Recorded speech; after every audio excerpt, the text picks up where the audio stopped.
भगवान बांछा कल्पतरु जहाँ मागंती ता से दियंती सत मागिले सत असत मागिले असत तेणु खाली ज्ञान जोग द्वारा भगवत प्राप्ति हुए ना भगवत गीतार अच्छी ज्ञान जोग भक्ति जोग द्वारा आमको भगवत प्राप्ति हुए ज्ञान जोग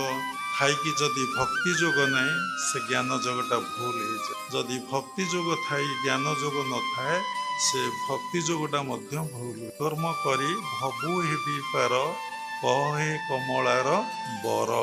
कौन मु कर्म कले ये जन्म मृत्युर चक्रु मु उद्धार पाइबी ता केवल होची कर्ता भाव त्याग करी